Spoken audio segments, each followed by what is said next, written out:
What is good? What is going on, everybody? Welcome to the channel back for another one of the weekly streams where I recap what happened this week in science news, overall news affecting history and humanity, as well as taking a few in call-ins, maybe have some impromptu debates here. So if you are one of the types of people that think that the Bible is literally true, or the Quran or the Mahabharata, whatever, if you think some supernatural text of your religion is literally true, do call in and let's see how it compares to our actual scientific understanding of reality around us.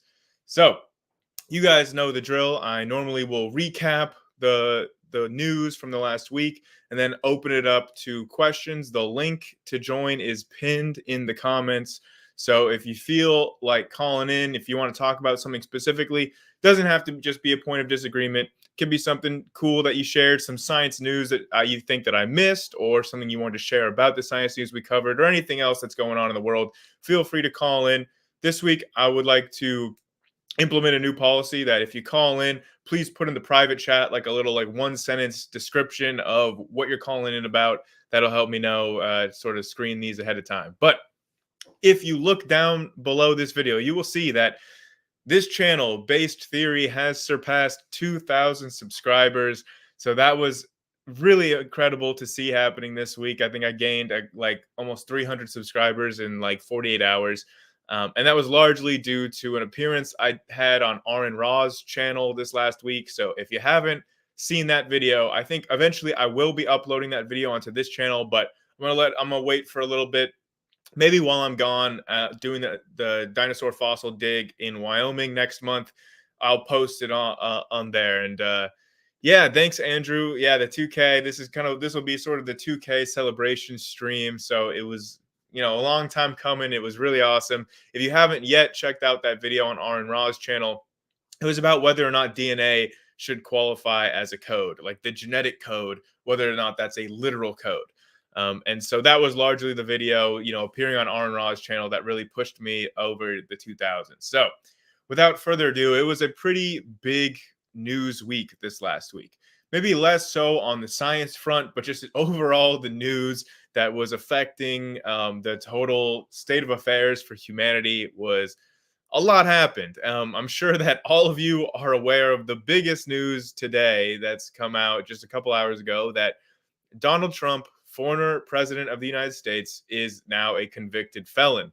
This is pretty huge, just considering that we've seen all the polling, which has shown that, this won't really affect his support among his base. But in terms of the independent voters in a lot of the swing states, especially in the Rust Belt, Pennsylvania, Wisconsin, and Michigan, that's going to make a difference. There's a huge number of independents who responded in polls saying that if any of these indictments is found a guilty verdict, then that will affect whether or not they would be willing to vote for Trump in the fall. So this is a mighty blow. Like, if Trump had been exonerated or acquitted here, that would have been really, really bad news for the Biden team. But as it stands now, Trump was found guilty on all 34 counts. So this is huge for what it means for the election. And I already know that, a couple weeks ago, I said the election was basically already in the bag because of Arizona's abortion ruling and the fact that that was going to be on the ballot in November. But this, I mean, getting a guilty verdict, it doesn't look like this will be able to be appealed before the election. And this was the weakest of the different indictments that Trump was facing. Like, most people were saying, why are we even doing this one? This is super legally weak compared to the other ones, which had a much stronger case. And it looks like this might be the only one of those indictments that will actually have been able to make it to trial before the election. So the fact that he was found guilty on this one pretty much implies that he's going to be found guilty on all of them. And this one was sort of the least serious of the lot. I mean, it was still alleging, election interference and paying off someone and getting the news story out of the headlines. It was all still serious, but this one was largely seen as the least serious of the four. So it cannot be a good day in Trump world, knowing that you've got these other three indictments lingering over your head. and they're all much more serious than the one that you were just found guilty for. So that's not shaping up well for MAGA world for 2024. Um, Now, you also had a lot of news developing internationally in the last few weeks. Obviously, everybody was talking about the death of the Iranian president. And in that helicopter crash, a lot of people were yelling conspiracy theories like this is the CIA, this is Mossad. Um, but honestly, if you looked at the type of helicopter that the Iranian president was flying in, incredibly old and outdated model, the Iranians don't use GPS. They don't even use the Russian satellite equivalent. For some reason, they've seen this as an intelligence risk. And so they don't use any satellite based navigation technology. And the weather was just abysmal. If you saw any photos or videos from the rescue operation, you can see that the fog is so thick that you can barely see 10 feet ahead of you. So unless you're saying that that it just all happened to be like a coincidentally they were doing this CIA operation, or they picked a day where the weather conditions were already so bad. It seems like the combination of the fact that Iran was using incredibly outdated technology combined with the fact that the weather was absolutely horrible for even the most up to date high tech helicopters to fly in. Not a really big surprise what happened there, but it's a little bit unclear about who's going to be replacing the Iranian president. It could be someone equally as hardlined. It could be somebody a little bit more moderate, but it doesn't seem like it'll really change Iranian affairs all that much. Although Khomeini, the current supreme leader of Iran, is getting quite up there and getting quite old. So lots of people were thinking that the president might have been who he was grooming to replace him. It's really unclear because he seems to have a horrible working relationship with all of Iran's presidents. So we'll see if this is consequential or not in the long term. But also, we had a huge amount of developments in the Ukraine and Russia conflict in the last week or two. Like you had Russia sort of pouring in additional troops, announcing that they were going to be opening up a new drone facility to make some of those Iranian model Shahed drones. And that's a lot of drones to be coming out. I mean, Russia has a pretty big industrial base that they can lean on to make a lot of these drones annually. And we've seen them, they had a recent Kharkiv offensive, which was causing some of the highest amounts of casualties in the war since it began. And it opened up a whole new front from which it looked like Ukraine was on the retreating end of that. But now that Kharkiv offensive has stalled out a little bit, and you got to see some of the reactions to this new Russian offensive with the other Baltic states and Poland and Europe, which really were coming strong to bat for Ukraine. You had Poland and the Baltic states committing troops and buffing their own borders defenses in case Russia is able to break through in Ukraine. And they said they're not even going to wait for NATO. They're going to be sending troops directly into Ukraine if Russia is able to break through and gain any momentum. So that was pretty big for the sort of Eastern Bloc to be mobilizing against Russia there. But you also had a number of different countries like France, Finland, Denmark. Lots of countries were coming out and just saying, you have our express permission to use weapons from our countries against Russia, which is a pretty big step.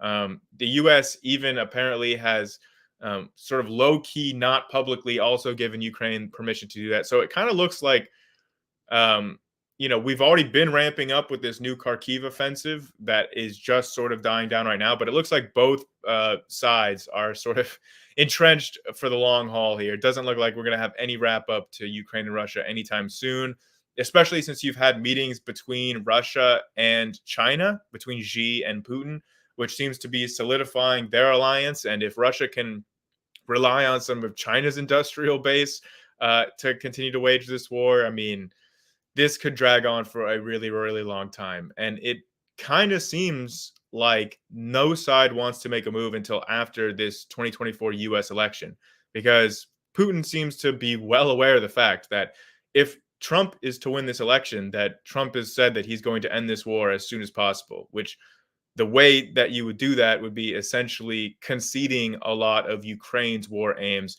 and just giving Putin whatever he wants, allowing him to solidify the territory that's already been conquered, which seems to be exactly what Putin wants right now, just to firm up in his base, solidify his gains, and then plot the next move from there. So it seems like Putin at least would have a vested interest in getting Trump reelected in the US. We all know that um, Russia was found to have created departments for the sole purpose of influencing the US election in 2016 and in 2020. Now they've teamed up with China. And if China would support um, Russia in this, I mean, who knows what kind of shenanigans will be being played in the 2024 elections on both sides. Even you have some US intelligence officials last week warning that, hey, there might actually be an attempt to influence the election coming from North Korea as well, which is another ally of Russia. So there's a lot of things confluencing together to have a lot of foreign interests, have a stake in what happens in this election coming up. So who knows? But right now, with the recent conviction, we'll have to see what that does to the polling, especially among independent voters in the swing states of the Rust Belt, and how this affects them. But it's not looking like it's a good day for Team Trump here. Let me read a few comments before we go on to some of the other stories here. So the question is really whether the judge will stay incarceration until after the appeal, and I bet that he does, but we'll see. So the actual sentencing is supposed to happen in mid-July. So this was the verdict today. So far, no sentencing has come out until July, and then we'll get a sentencing from the judge of whether or not he's recommending jail time. So that's currently the timeline for when that will all play out. The appeal process will probably take more than a year. So there's no way that Trump is going to get this appealed before the election. So yeah, MAGA absolutely seething right now. Tanya, always here with a contrarian opinion. The Democratic Party is so bad that the only chance they have of winning is to have their opponent arrested. Well, okay, you can try to spin this however you want to spin this, but at the end of the day, you fuck around, you find out. Don't break the law if you don't want to be tried. Yeah, so let's get on to some other news. First, I want to say a couple things about upcoming debates, because I'm really trying to get Nathan from Pitch Lumen to debate before I go to Wyoming for this dinosaur fossil hunting expedition next month. So hopefully we can get that debate for the 6th, June 6th. I'm really hoping for that, as well as, this is a bit more of a long shot, but our old pal Witsit was looking for a debate partner. He said, I saw this post on Twitter from Witsit, and said that he's looking for somebody to debate in person live in Idaho on June 5th. So I told him, hey, I'm your guy for that. I could make it to Idaho on the 5th because, I'll already be off for this in around the same area in Wyoming for this dinosaur dig. So it could potentially line. I messaged him on Telegram. I replied to the post on Twitter. So far, he absolutely does not seem to have any interest in debating me. Surprise, surprise. I mean, I was trying to make it easy for him. I can get to Idaho. He needs somebody in a pinch to do it live in person debate in Idaho. I don't know how many other people could be trying to take him up on that challenge, but I did. And so far, he has completely ignored me. I messaged him on Twitter, posted on the reply to the post on Twitter, and messaged him on Telegram. So I tried my best to get in contact with him, but so far I have heard nothing. So not a huge surprise there, but I've also been trying to get a debate arranged with this guy, Evidence of God, who's been doing some debates on Modern Day Debate. I emailed him. I emailed Modern Day Debate, trying to set it up. So far, I haven't heard back. I don't know what it is, why it's so hard to set up debates recently, but I've really been missing actually getting to do debates. That's why last week was so much fun, even though it was sort of more highly philosophical, maybe a bit esoteric compared to a lot of my normal, more scientific, empirical topics that I like to debate. But I've just been really missing doing a debate on the good old-fashioned subjects. Is the Bible literally true? Did Noah's flood happen? Evolution, abiogenesis, the Big Bang, and all that. I do have a debate scheduled for when I get back from Wyoming on Standing for Truth's channel, going to be debating the Big Bang and the scientific evidence for that. And so you guys know, I just put out a video about what I would consider to be the strongest evidence for the Big Bang, the temperature power spectrum of the CMB. So if you don't know what that means, what I just said about the temperature power spectrum of the CMB, really highly recommend you go and watch that new video. I think it's a great video that takes a lot of really complicated information and hopefully simplifies it so that you can understand it. That was my goal with the video. So if you still don't understand it, leave a comment and I'll try to clear up anything that is confusing, because I really wanted everybody to be able to understand exactly what this evidence is, because it just is the final nail in the coffin to anybody that wants to try to disagree that the Big Bang happened. You need to explain the power spectrum. So let's go through a little bit more comments, and then we'll get back on to the news here. So good conversation with Cy Garth the other day.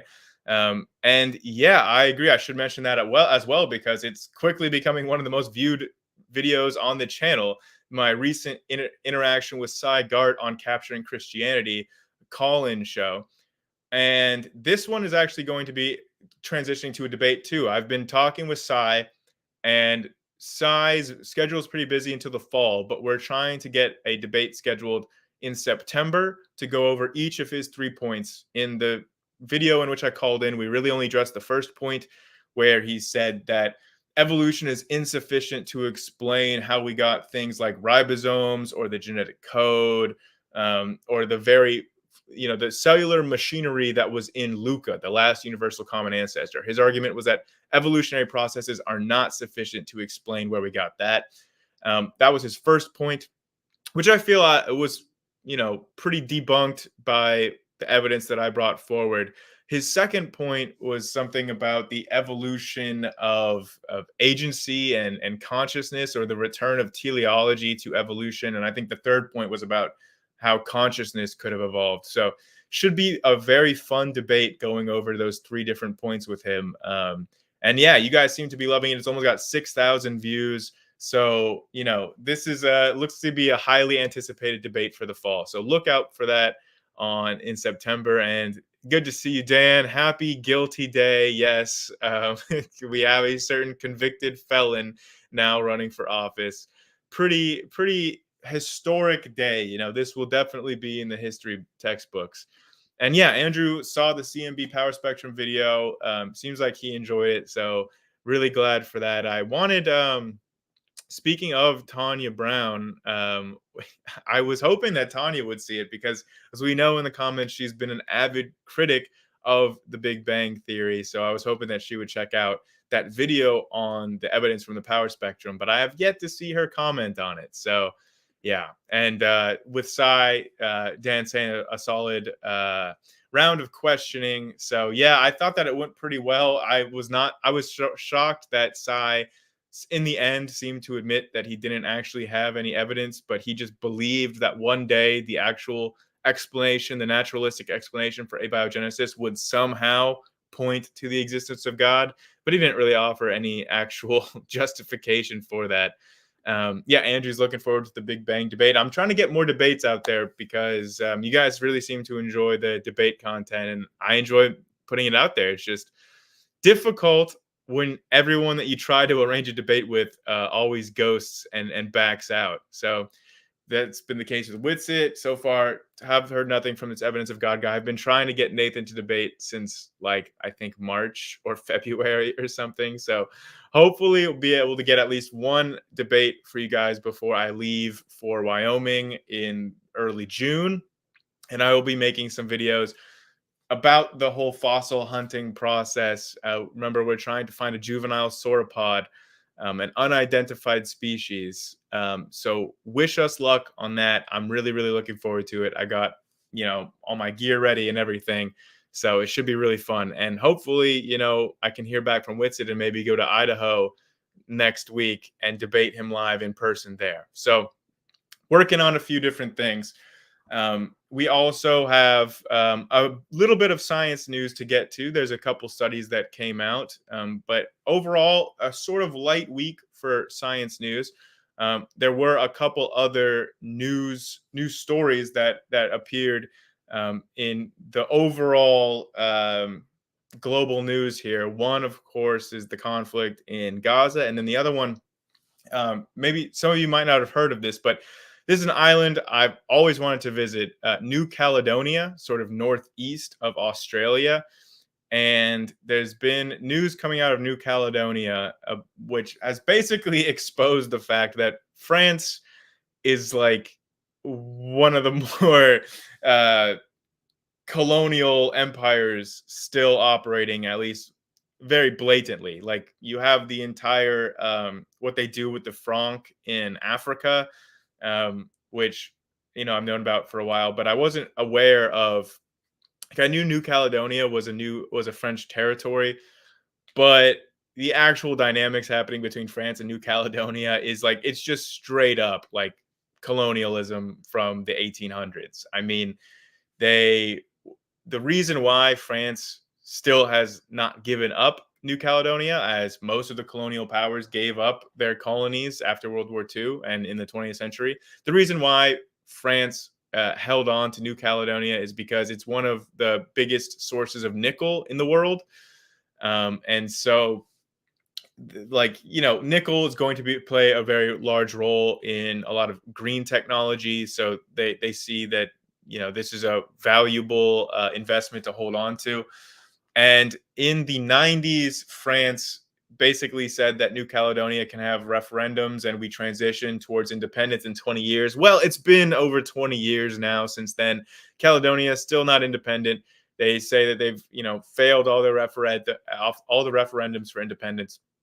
And now France, the actual parliament in France, in Paris, has has ruled that basically you can get voting rights if you're not a native New Caledonian, but you've lived there for a certain number of years. Now you can vote, and that's really going to impact the way that New Caledonia votes in the future. And obviously, the natives of the island who thought that they were working towards independence suddenly seem that they're being outnumbered by non-natives on the island. So it's caused quite a stir and a full-on rebellion from the New Caledonians against their literal colonial masters in France. And this is, you know, it kind of blows your mind that it's in 2024 and we're dealing with a colonial rebellion and an empire who's trying to stifle it. Like France has banned TikTok on the island of New Caledonia because they considered the Chinese to be instigating and fomenting these rebellious thoughts through TikTok. So they've banned TikTok. They think that the Chinese are trying to edge in on the nickel industry.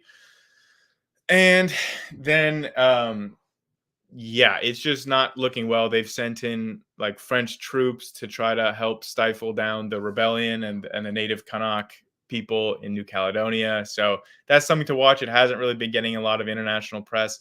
And then finally, of course, we have the escalation, the invasion of Rafah in Gaza by Israel. So the Biden administration said that this was a red line. And of course, now they've made just throw up their hands. Oh well, they can do what they want. It's not really a red line. So Israel invaded Rafah. Then they said, okay, well, it's a red line now that you can't just be bombing civilians. Then Israel bombs civilians. Then all of a sudden, oh, okay, then they continuously move the goalposts of this red line to where it's just effectively all rhetoric. It's really disappointing to see. And yeah, I mean, this just seems to be the capping stone of the rest of the invasion. They told everyone to flee to Rafah. Now they're bombing Rafah. Huge amounts of civilian deaths. So not looking great. And especially for the Biden administration, which seemed like their whole plan here was to try to wrap up Gaza as quickly as possible and get in this security deal where the US provides Saudi Arabia with a bunch of military technology, even like nuclear technology. And in exchange, Saudi Arabia recognizes Israeli statehood. And in exchange for that, Israel would recognize some steps towards Palestinian statehood. Not even full Palestinian statehood, because that's way too much to ask, apparently, but just steps towards eventually recognizing Palestinian statehood. And they can't even get that deal done. Israel just said that basically they foresee 7 months more conflict, which I don't know exactly what their plan is. 7 months, they've literally, what's going to be left of Gaza by then? They've pretty much wiped out all of Gaza. They're on the last bastion right now. They've gone all the way to the Egyptian border, which they now control. And yeah, what do they think that they're going to accomplish in 7 more months of this? And they so far they haven't expressed any actual long term plans for what they even think will happen after this 7 months. Are they going to just own Gaza? Are they going to administrate it as Israelis administering Gaza like it's a colony? They definitely don't seem like they're transitioning towards any amount of independence. So they so far haven't heard an actual plan, and it's just not looking good in any way, shape, or form. So that was a lot of the news. I mean, it was a big week for like just overall geopolitical machinations happening around the world.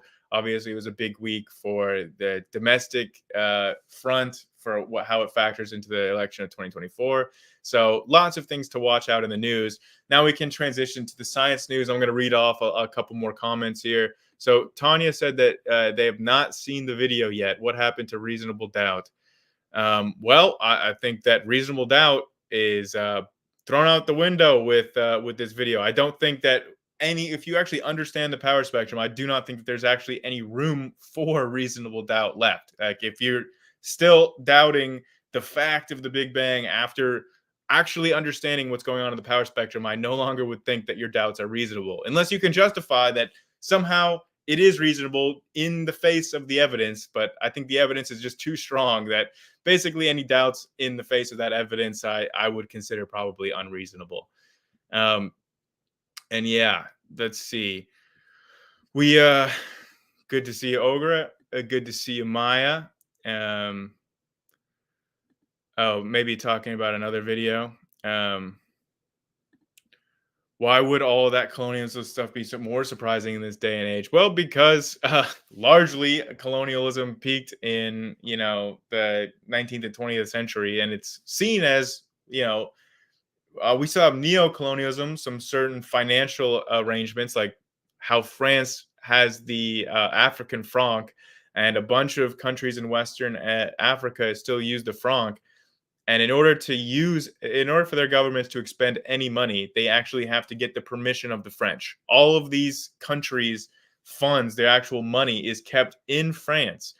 And the French invest it and get to keep the profits. And the African countries, basically their states ask permission whenever they want to spend their own money from France. So you definitely have these neo-colonial arrangements, but just actually having a colonial rebellion in 2024 seems very anachronistic.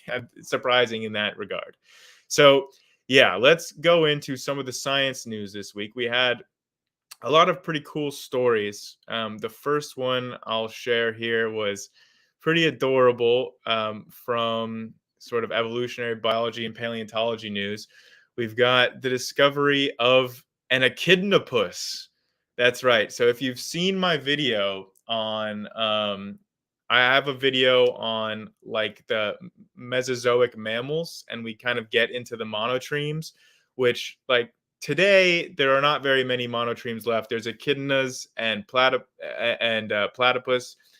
And so here you have an example of a new species, actually three new species of monotremes that were discovered from about 100 million years ago, where basically, like, before Australia was home to a lot of marsupials, like today we might think of Australia as being like the continent dominated by marsupials. Like a lot of the eutherian mammals did not gain a large foothold in Australia until more modern times. Like historically, it was like a lot of marsupial biodiversity was found in Australia, but even before the marsupials took over, it was the land of the monotremes. And previously, we didn't have all that many examples of what kind of species biodiversity that was like. But here's one of our first really good examples of three new species that they're colloquially calling the echidnapus. because although it probably resembled more of a platypus, it had certain anatomical features that are much more echidna-like, especially like in the jaw. And so this is really awesome. I'm not sure if this would qualify as a transitional or not, but it definitely has more general monotreme features than something like more diverged, like a platypus or an echidna. This has features that are kind of like an agglomeration of both. So, really interesting new discovery there in paleontology, kind of shining a light on really early mammal evolution. And like monotremes are the earliest branching group of mammals. There's very few monotreme species in the modern world today. So, kind of getting to unearth some of these really ancient, more general monotremes from way back in Australia's past was really, really cool to see this week. So, there was sort of the news from paleontology. We also have some news from sort of medicine or biology that was really cool to see. I guess a lot of the technology for this is sort of older, but we're seeing it this week move ahead into actual human trials. And so this is the first trials for a technology to actually regrow teeth. So we have not been able to regrow teeth, as a lot of you know. I mean, people wear dentures, they have artificial fillings in teeth. So far, nobody has had a medical intervention to actually regrow the tooth. And so this, they came out with the technology last year, but now it's going ahead to clinical human trials in Japan. And it's going to be in trials from starting in September all the way till I think August of next year. And really, really interesting stuff. I'm really going to be curious to see what these results are like, because when you go through and you look at the technology that enables this, it actually looks like they are inhibiting the activity of a protein, which this protein seems to dampen the rebuilding back of tooth enamel, and so they're sort of inhibiting this protein, and in doing that, it upregulates a lot of BMP. So this is BMP is a hormone that is involved with a lot of bone growth. And so this is sort of where I start to hesitate, because I'm pretty familiar with BMP. I worked sort of in the field of biologics for bone growth. I worked more of in spine, but BMP is also used in spine, and it generates a lot of new bone growth. Like BMP grows bone like crazy, like better than just about anything else at growing bone.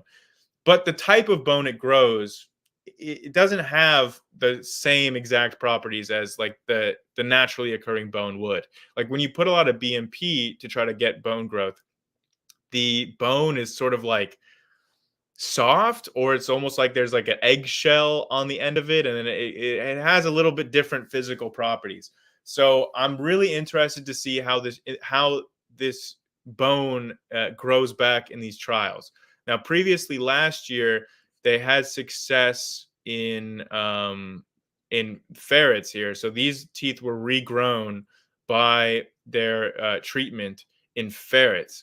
So I'm sure that they have tested this sort of physical attributes here, and they're going ahead with human trials.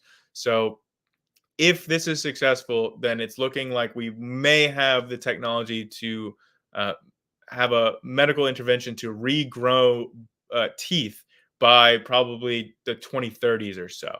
So that is also pretty exciting. You love to see new steps in technology, especially medical technology, to regrow parts of the body that have been harmed.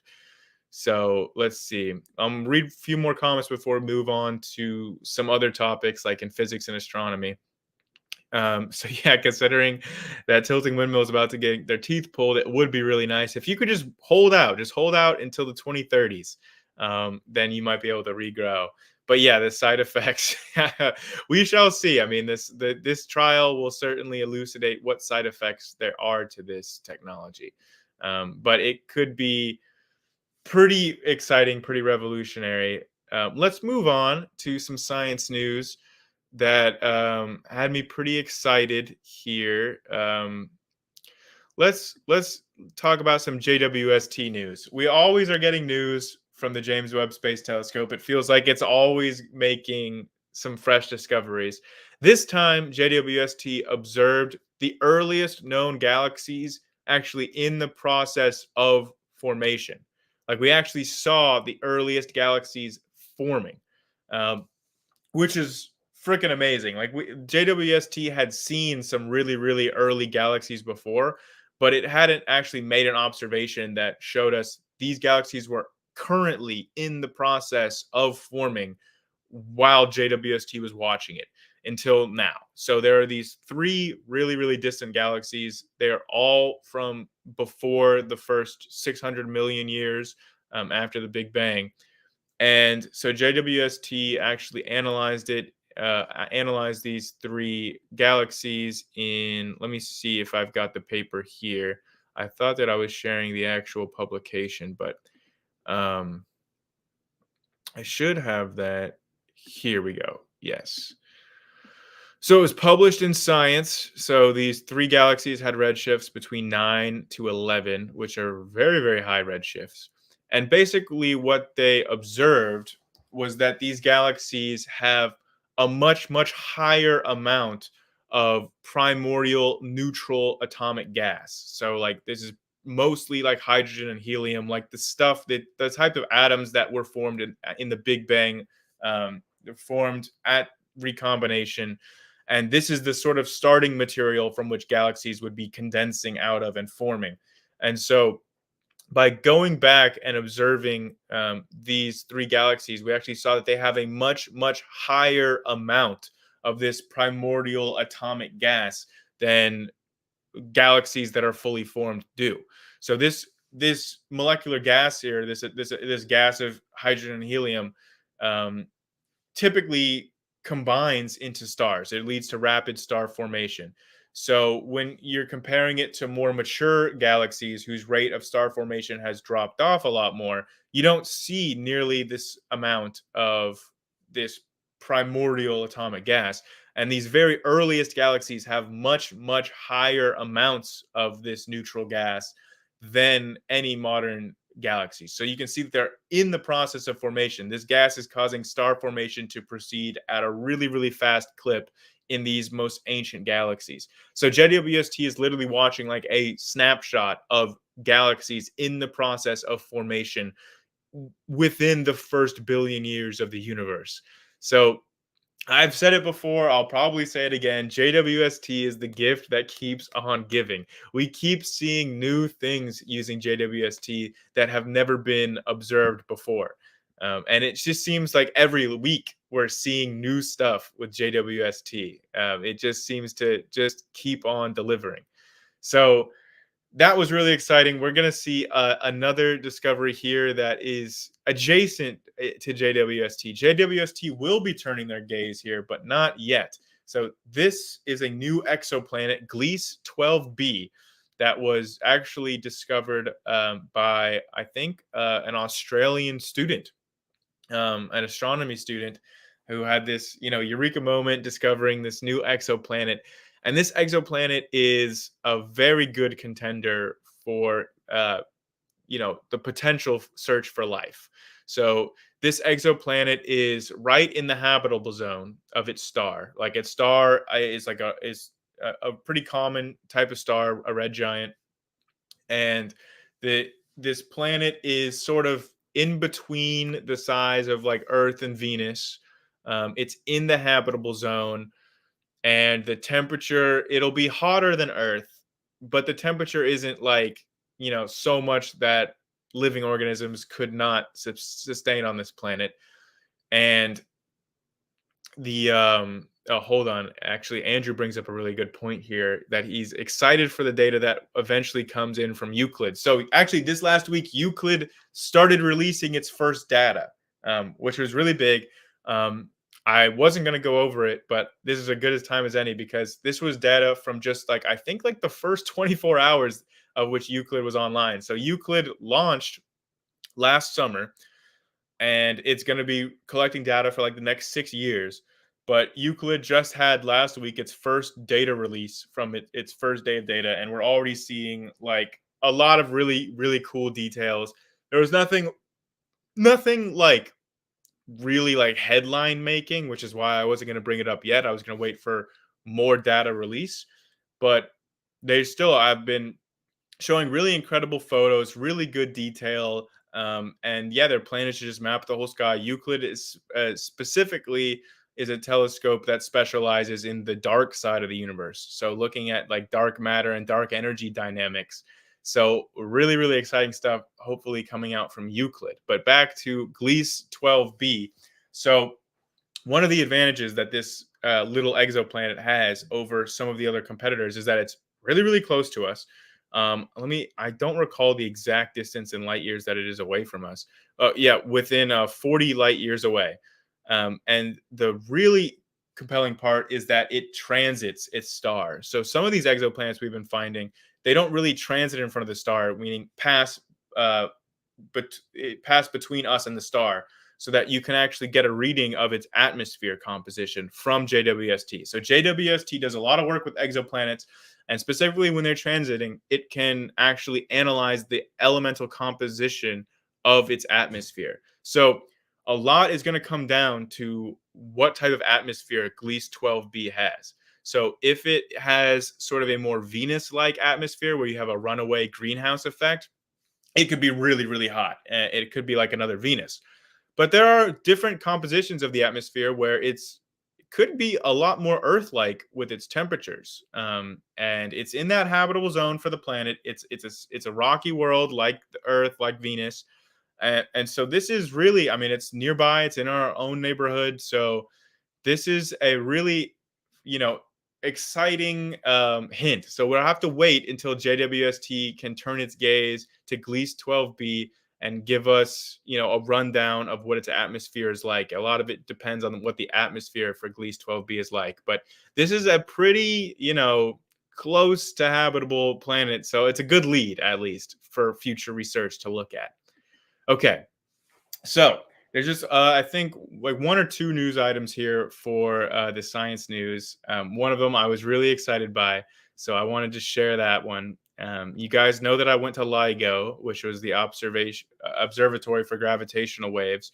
I went there in January, and so this is related to gravitational waves because when I actually went to LIGO, I actually got to meet some of the graduate students that did work on these pulsar arrays. And if you recall from the Based Theory Awards, actually last in February, where we looked at the biggest breakthroughs in 2023, one of my picks for the biggest breakthroughs in physics was the observations, a new method of observing gravitational waves using pulsar arrays.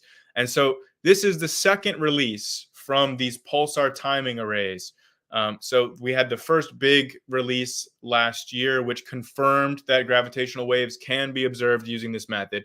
And with this second big release, we actually got further information specifically about the gravitational wave background. So basically, the first set of data and now this second release, they both have this measured low frequency signal that's common to both sets of data, which matches the gravitational wave background that was predicted. So this is incredibly exciting. It's sort of like the cosmic microwave background, only instead of a background of microwave radiation, this is a background of gravitational waves. So there's a lot of information that could potentially get teased out of this. We're really in the very infancy of studying this gravitational wave background. Like this is the first time that it's even, confirmed to exist, basically. So we're aware that there is this gravitational wave background, which you can kind of think as just like this constant hum that permeates the whole universe in terms of space-time oscillations. You just have this hum like it's a ringing bell, and the whole universe is sort of has this background oscillation of space-time that's this gravitational wave background. And there's a lot of information that can be teased out of here once our actual ability to measure it gets much more precise. with the increasing precision, you can start to tease apart what this information is telling you. Like some of that could be coming from super massive binary black hole collisions, which would just create these massive amounts of gravitational waves that, when you a bunch of them are added up from all these black holes all over the place, would could actually create a background like this. But there are other possibilities too, including like information about the very initial states of the universe, or even universes that could have existed before this one. There's a small chance that that information could be encoded into the gravitational wave background, and we could eventually make the measurements to differentiate between some of those hypotheses for like the really, really early dynamics of the universe, and even potentially universes that came before this. Some of that information could be potentially teased out of the gravitational wave background if we can continue to get better at measuring it. So really, really exciting. I mean, this potentially opens up an entirely new field of study. Like the cosmic microwave background caused a huge amount of papers and discoveries just from all the information in this CMB. So this is potentially an entirely new window of looking into the universe, and learning about parameters of the universe, or the initial conditions. It's going to be opening up a whole bunch of cans of worms here. So Andrew said, it'll be interesting if we can ever detect B mode gravitational waves in the CMB from cosmic inflation. Time and better instruments will tell. Yeah, there was obviously there was the whole bicep results, I think back in 2014 or whatever, where they thought that they were detecting these B modes, and it turned out that they were not, and it was just a bunch of cosmic gas essentially, and that was very embarrassing for a lot of those scientists. But theoretically, we could be able to measure these B modes. It's a different polarity, basically, of CMB observations that have been, people have been trying to measure these for a long time in science now. So I just want to point out that the link to join is pinned at the top of the chat there. So if you have something that you want to talk about, a specific topic, go ahead and join, and just send a message in the private chat, like a one sentence of, hey, this is what I would like to talk about. But yeah, it's open for everyone that wants to join. It's also on StreamYard. I agree with Caden that it would be so nice to have a theory of quantum gravity. I've said it before, but like within my lifetime, if humanity could make a scientific breakthrough in just one area, I would probably pick quantum gravity. That's one of the things I'm most curious about. I think that it could just open up our understandings about what the nature of space and time even are, and what they could have, like, what more fundamental physics they could emerge from. I think it could totally rewrite our entire understanding of reality. Close number twos and threes to that might be some sort of breakthrough in abiogenesis. Maybe getting a consensus theory of abiogenesis would be amazing to see within my lifetime. And then maybe a understanding of like some sort of scientific theory of mind, from like the molecular level to consciousness, and figuring out what consciousness is on a molecular level, and really seeing like a theory of mind come out of molecular biology would be pretty amazing to see within my lifetime. So those would be like probably my top three, if my wish list of human scientific discoveries. Let's see. Dr. Dan is here and said, unrelated to this topic, but y'all should know Grayson helped me with the class I taught today. My students got cutting edge info on the amyloid peptide world hypothesis. This is so awesome to hear, Dan. Yeah, Dan reached out to me and was asking about some of the citations for amyloid world. I pointed to the 2018 CPJ Mori review article that he did, that I used a lot for my amyloid world hypothesis video. So if you guys have not seen my video on amyloid world, I go through a lot of the literature there. But then actually just after the period of time when I put out that video, a new paper had come out in 2023. We mentioned it during the Based Theory Awards in February, but it actually characterized some of the interactions between amyloids and nucleotides, which would be so important for that peptide RNA world lined out in abiogenesis, and saw that the amyloids preferred to interact with triplet codons of nucleotides. So there's an actual like biomechanical reason why, um, or like biochemical reason why codons might be preferred when interacting with amyloids, which points to a lot of really interesting research that could be going on. A lot of this research is out of ETH Zurich, and a lot of the collaborations and amyloid research for abiogenesis come out of there. So I've been watching that lab like a hawk, trying to see anything that comes out of there because they're making a lot of really really interesting research on amyloids. Um, Andrew is saying probably a good example of how scientists, including cosmologists, are not dogmatically following astronomical theories. Yeah, that's true. Um, I've seen a lot of buzz about Wendy Freeman's new results lately. I don't know. I mean, we covered it on the channel a couple months ago, but um, the whole idea of the Hubble tension and measuring the Hubble constant from the CMB gives you a different result from Cepheid star supernovas. Um, but we're starting to see that some other supernova measuring methods actually give results that are completely in line with the CMB. And so that tension might be resolving, which is one of probably one of the three biggest issues with current cosmology was that Hubble tension. So we're seeing definite progress being made on all kinds of fronts in science. And that's really what I enjoy highlighting on these weekly streams are just the progress, the discoveries, the really cool new things that are being found out about in science, like each and every week. It's like ridiculous how many cool new discoveries happen every single week that we can cover on this channel. So really exciting there. And SmackDab said that's how they first discovered this channel, for searching for stuff on amyloid world hypothesis. That's awesome, SmackDab. I love that. Yeah, I think I still have the only video on YouTube going over the amyloid world hypothesis. I don't know why it doesn't get more attention. I think it deserves more attention. Like I said, I mean, a lot of this research started to gain grounds in the mid 2010s, and it's only gained further from there. So I'm actually surprised that more science YouTubers have not talked about the amyloid world hypothesis. Tanya Brenn asks, how could we ever differentiate between the hypotheses? I'm not sure what she's talking about, whether or not she's talking about abiogenesis or whether she's talking about hypotheses for like the source of the gravitational wave background information. But similarly to the cosmic microwave background, you can actually observe differences based on different models. So like when we look at the CMB, we can rule out certain theories of like cosmology. Like any cosmology that doesn't include dark matter is ruled out by the CMB. Like the CMB necessitates dark matter.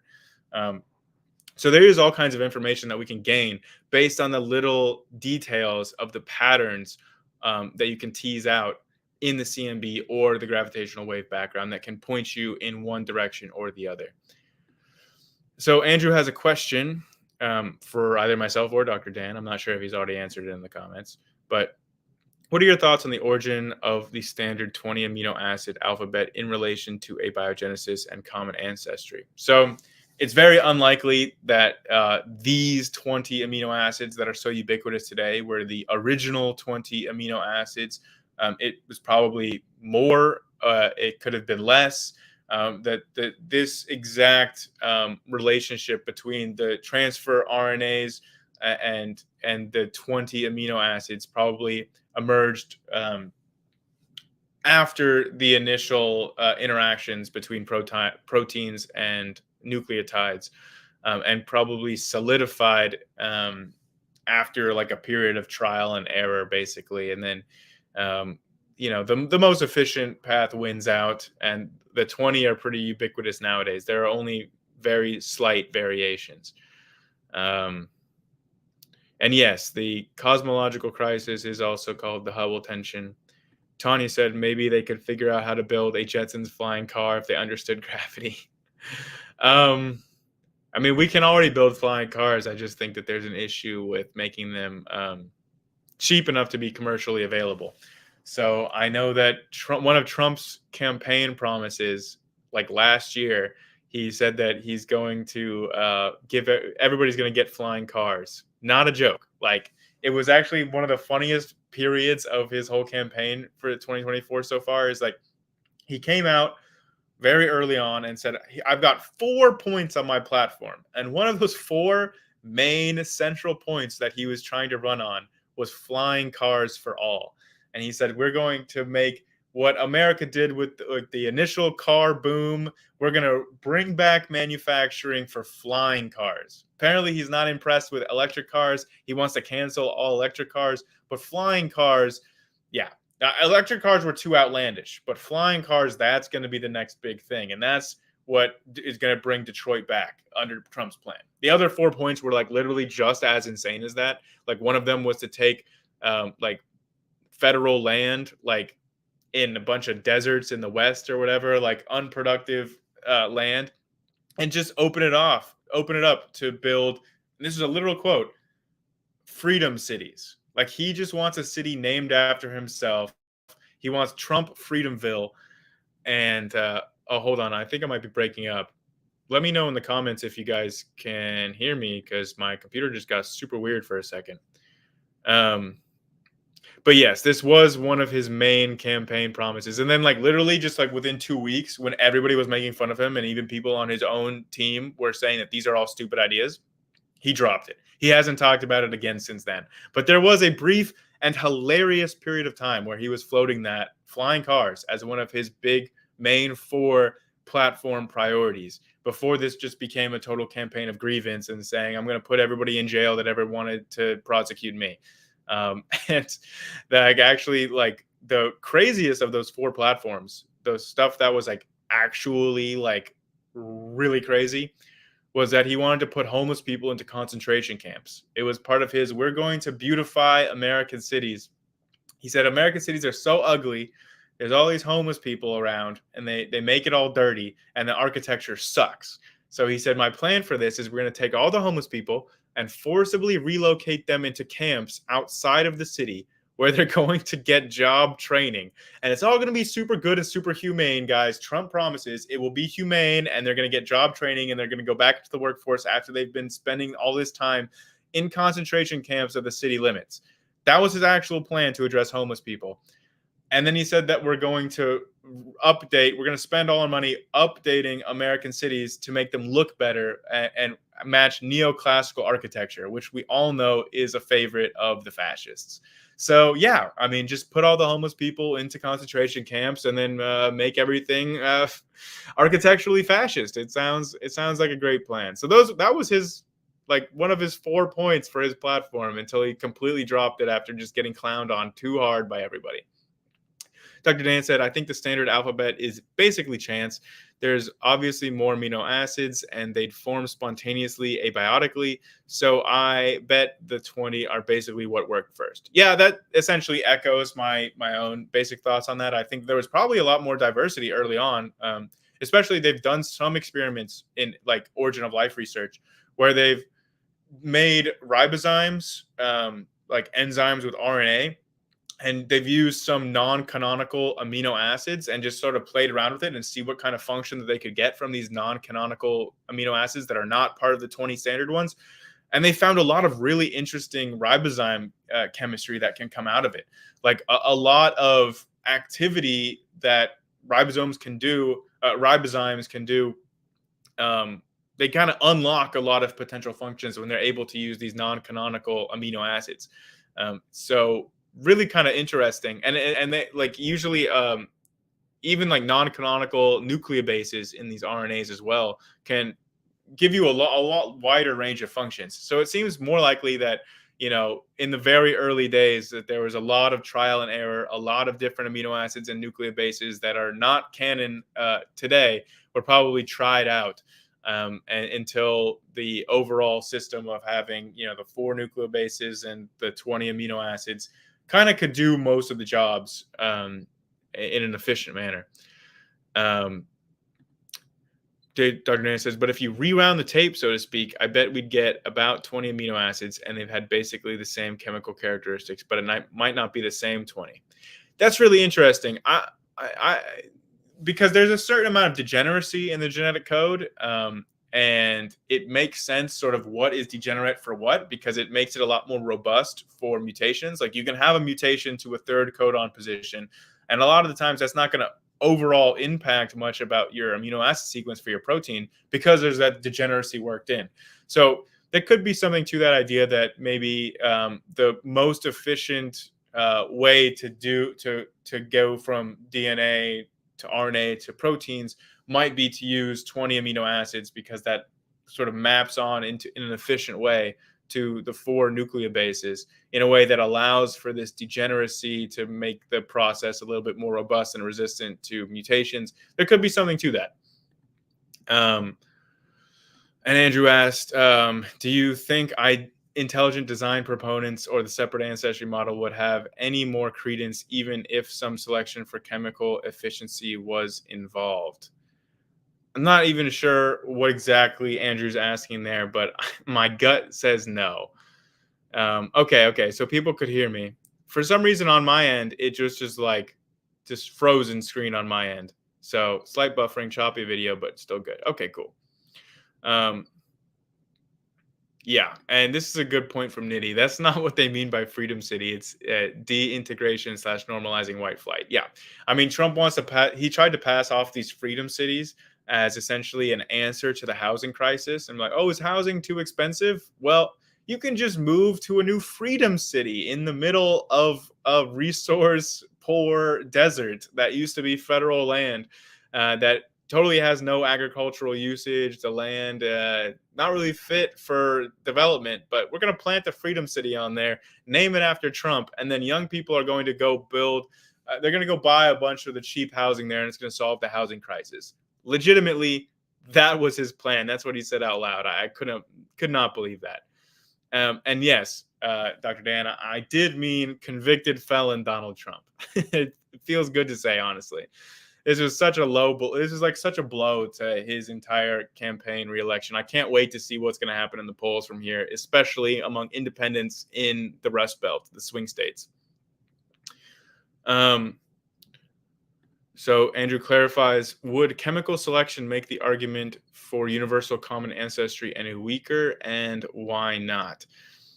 No, I don't think so, because like the argument for universal common ancestry you can make through genetic similarities in like the non-functional regions, like in that the third codon position that's degenerate, and it could be this or it could be that, and you still would get the same amino acid sequence, but you still observe a nested hierarchy of similarities even in those third codon positions that are degenerate. So anything about chemical selection favoring like 20 amino acids and 4 nucleobases would not really have any bearing on the overall actual argument for universal common ancestry, which is that you have this nested pattern of genetic similarities even in non-functional degenerate regions of the genome. So it doesn't really yeah, thanks for pointing it out. Yes, convicted felon. Yeah, so glad you did that election stream the other day. It was super informative of the political atmosphere right now. I'm not sure which stream he's referring to, but I think that might have been to Dr. Dan. Dr. Dan and Reasonable Reasons to Doubt did an excellent stream about the 2024 election that you guys should probably check out if for some reason you could at all be confused about what the options are in this election. They lay it pretty clear and succinctly. It was a great video. Yeah, any renewable energy vehicles are certainly better than what currently exists. That's true, although electric vehicles are only kind of marginally better than like traditional combustion engines. Like when you factor in all of the parts used to make it, the lifetime resource usage for both, it is true that electric vehicles are certainly better, but it's really like just slightly. Like it's not like a huge difference. But it is a better direction to be working towards because you can power electrical vehicles off of many different sources of electricity. So when you start to transition the grid as a whole, a lot of the electric vehicle infrastructure is really conducive to making that kind of transition of the overall grid. Let's see. Interesting stuff in the Stanford Encyclopedia of Philosophy article, Biological Information, if you control F for arbitrary. Interesting. I will do that after this stream actually. It looks like so far nobody's wanted to join up, so we might just get through a couple more comments, hang out a little bit more, and if nobody wants to call in, nobody wants to debate anything, ask something, then we'll probably just wrap it up here. I mean, we went through a lot of history, a lot of news, a lot of science news. So I want to try something out, you guys. Let me know what you think of this name, okay? Because I was thinking of, what do I call this weekly news show and call-in show? And I was thinking it could be fun to name it sort of the opposite of based theory. So based theories are, for the scientific communication and everything, it's the opposite of a cringe hypothesis, right? So I was thinking, what if we call it this little news show that I do each week, the cringe hypothesis? Could be fun. I want to hear your thoughts on that as a title. So be like the cringe hypothesis. You can call in. We could do debates. We could talk about what's the news going on in pseudoscience, what's the news from evangelicalism, what's the news out of real science, and we could discuss all these things. I was just trying to think of a fun name. So let me know what you think about the cringe hypothesis as like the opposite of a based theory. Um, Andrew said he hoped that this doesn't derail the stream. They've just been having some random questions recently. Yeah, no worries. I mean, this stream is for calling in and asking all your random questions. So it's all good there. Um, Creationists say everything was genetically engineered by a super intelligent mind or designer. Evolutionists say everything spontaneously formed by random chance and natural processes. Not quite accurate. I mean, everybody always tries to strawman evolution as random chance, but like natural selection is not a random process. Maybe that just, I mean, you probably should just leave out random chance and just say everything formed from natural processes. That would be an accurate way of representing the issues here. So, um, let's see. We've got Maya asking, is Vegas? Sorry, Tanya asking, isn't Vegas built on that kind of land? Yeah, but Vegas is, you can't just build a city and just have it run off of an economy like Vegas. I mean, Vegas has a lot of tourist dollars flushing in, because obviously Vegas is an attraction of itself. I mean, it's one of the most desired places for vacation in the U.S. You can't just put a city on any random piece of barren land with no resources, and it's going to turn out like Vegas. It's very much the exception rather than the rule. Smack Dab asks, for example, this bit, the code is not arbitrary in the sense that many others would work as well. To the contrary, the existing code is near optimal for minimizing error costs. I'm not sure if they're reading about DNA or like the genetic code or not, but it would make sense. I mean, obviously, natural selection likes to optimize things for efficiency. That's pretty well known. If you needn't see the slide, I'm worried for you in general. I don't know who Maya's referring to, but somebody's getting it. You're welcome, Andrew. Thanks for asking good questions. Let's see. Yeah, mega cities and flying cars. All for sure, Trump is going to do mega cities and flying cars. Keep believing it. I'm sure it'll turn out. And I mean convicted felon Donald Trump, by the way. Oh wow, Banana Republic Democrats and Joe Biden. Wow. Okay. Well, I guess if somebody breaks the law and they are prosecuted for breaking the law, I guess that's a banana republic.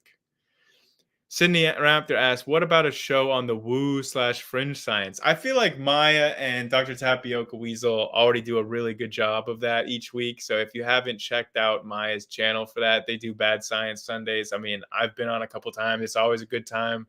They're hilarious and awesome people. So I feel like they've already done a really good job with that. I like the idea of the streams that cover sort of history and science news. So history news is kind of a little bit of a weird term, but the things that I talk about that are contemporary events that will be in the history books one day are kind of how I'm thinking about history news. It's the news of history that's happening right now.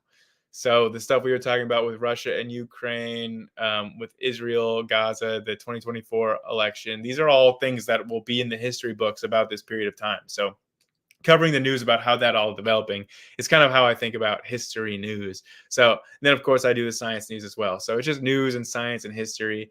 And then sometimes I like to cover the fringe, the crazies, the pseudoscientists. I highlighted the woman that gave the new prophecy the other week. I talked about the new millennial saint that the Catholic Church is going to have. So I'm glad that you guys like the streams, smack dab. Glad that you found the channel.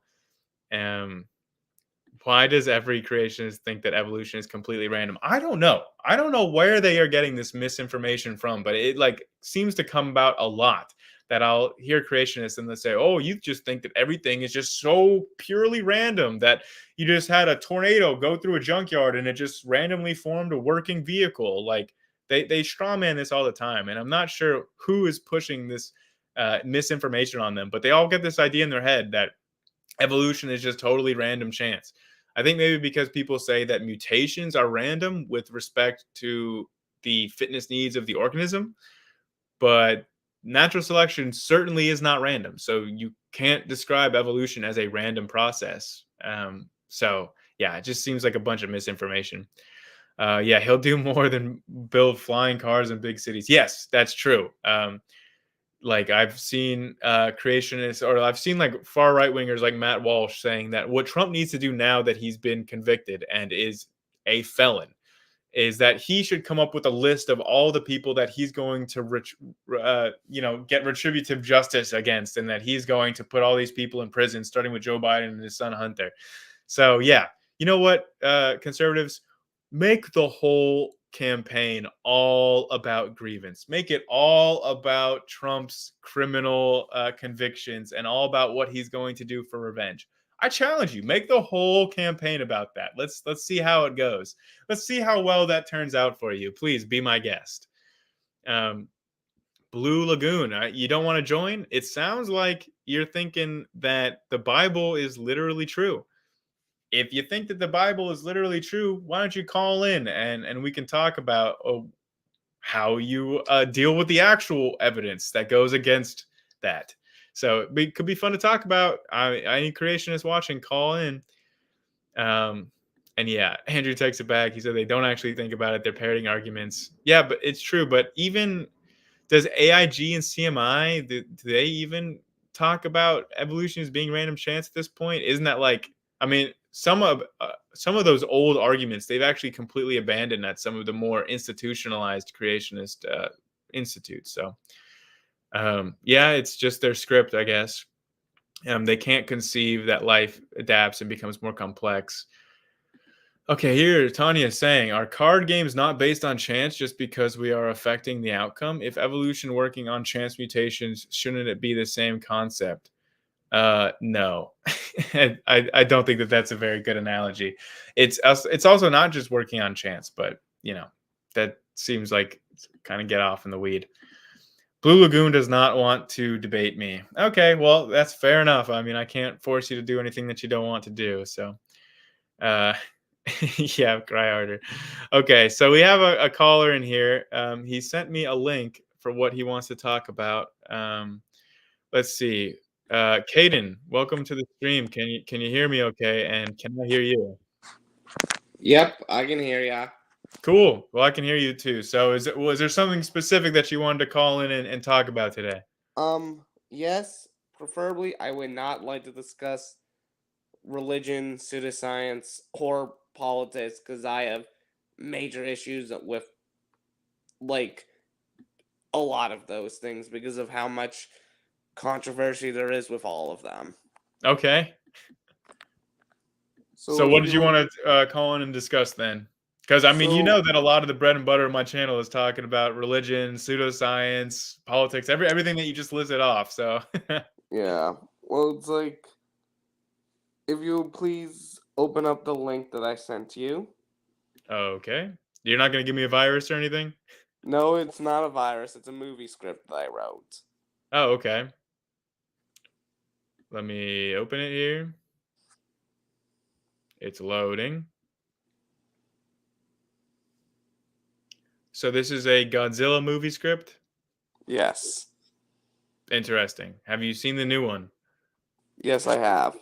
This Okay, was I have written not before. seen any of the previous, I think, 2 or 3 Godzilla movies. Um, let's see. Here we go. Sharing it now. All right. What did you want to talk about with your script? Well, I would just like to.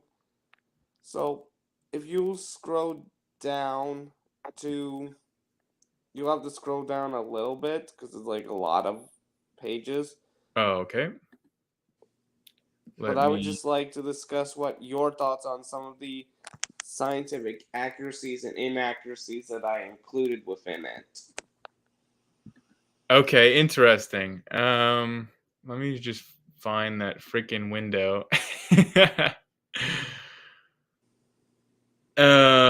What are some of the specific scientific claims while I try to get this back on to scroll down? Well, one of them involves parthenogenesis.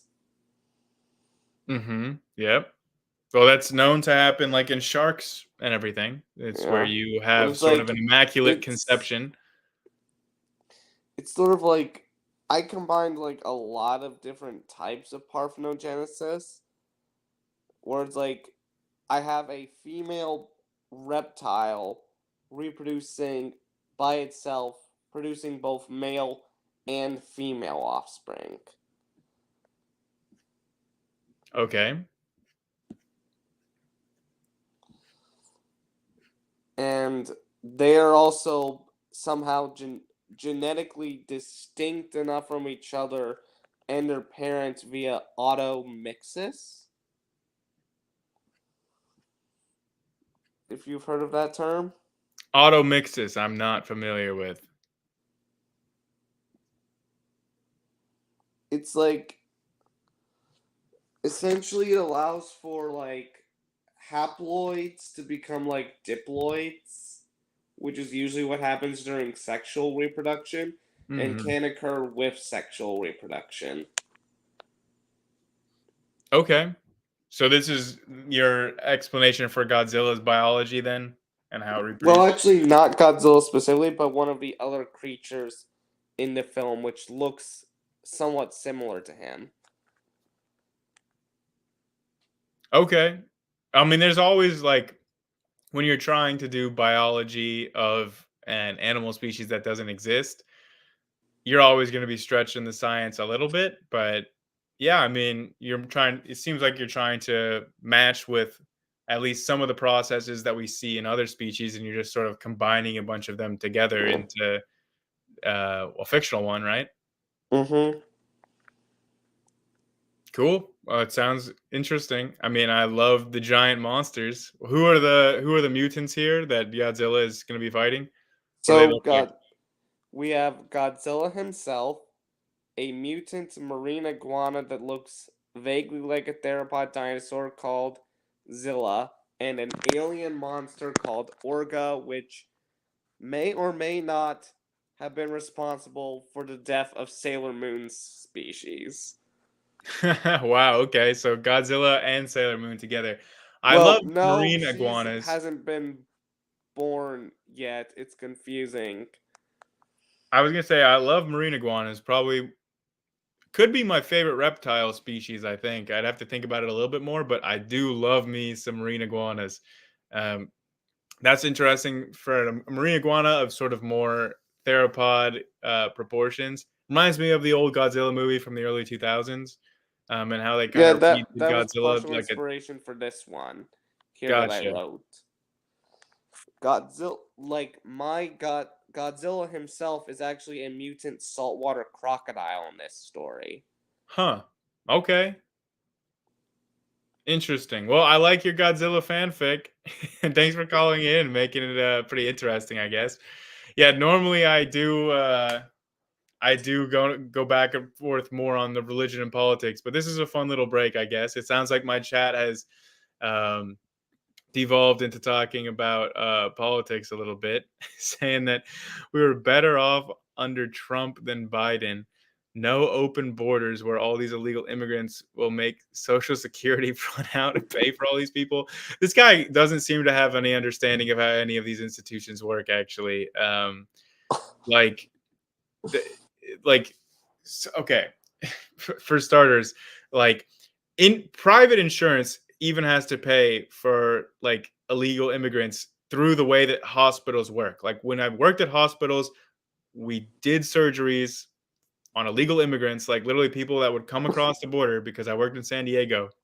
People would come across the border, get injured, and then the hospital would have to treat them and would write it off essentially. Like and those costs are put off onto insurance companies. So basically, it's private insurance companies that are shouldering a lot of the cost.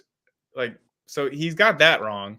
But second of all, when you look at the overall economic impact of immigrants, legal or illegal immigrants, it's almost universally positively economically good. Like it causes a huge engine of economic activity in the economy. Like every study that they've done that looks at the overall economic impact of illegal and legal immigrants, it's almost always universally positive.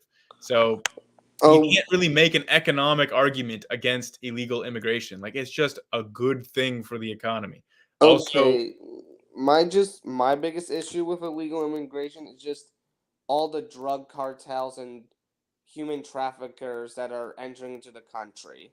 so yeah, the thing is that the vast majority of all drugs that are trafficked through the country are not coming across like through like gaps in the border wall or something. They're coming across through legal ports of entry.